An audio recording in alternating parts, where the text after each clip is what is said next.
Холодный ветер трепал выцветший тент, закрепленный под эстакадой на окраине Портленда. В полумраке, который едва пробивал желтый свет фонаря, сидел Алекс Миллер, мужчина около 45 лет. Его можно было принять за обычного бездомного: грязная куртка, потертая шапка, рюкзак у ног. Но в его неподвижности чувствовалось напряжение, выработанное годами другой, скрытой жизни. Рядом лежал Рой, крупный седой лабрадор. Он внимательно следил за дорогой, реагируя не на каждый звук, а только на те, что имели значение. Для Алекса пес был не просто спутником, он был последней точкой опоры, единственным существом, ради которого имело смысл оставаться в этом мире. Алекс давно исчез из прежней жизни. Он выбрал тень осознанно, чтобы о нем не вспоминали ни в кабинетах, ни в отчетах. Навыки, полученные в закрытых подразделениях, не исчезли, они просто ушли глубже. Он спал мало, всегда держал дистанцию и никогда не терял контроль.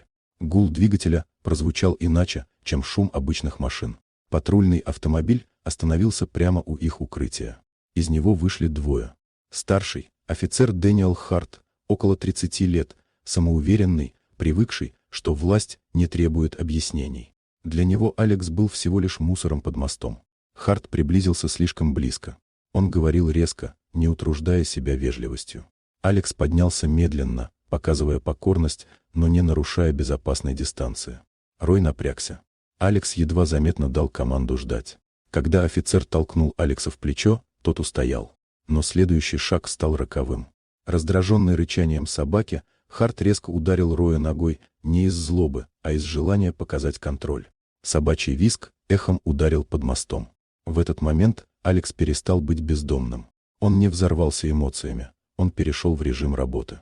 Все произошло за секунды: смещение корпуса, перехват руки, потеря равновесия.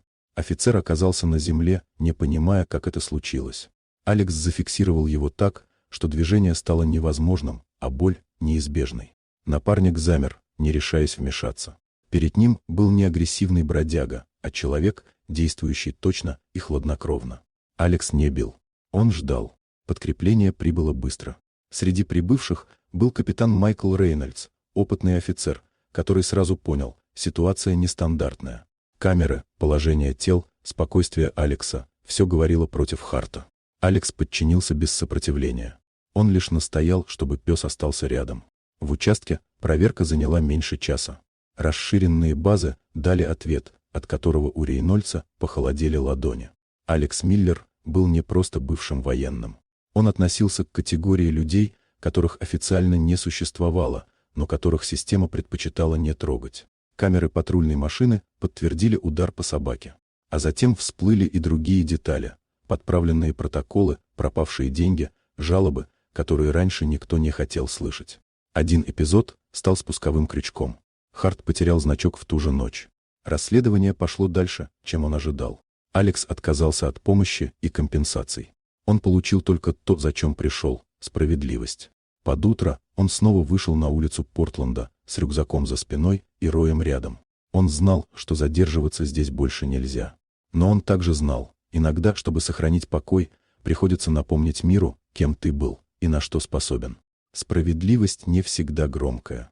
Иногда она приходит тихо, вместе с человеком, которого все привыкли не замечать.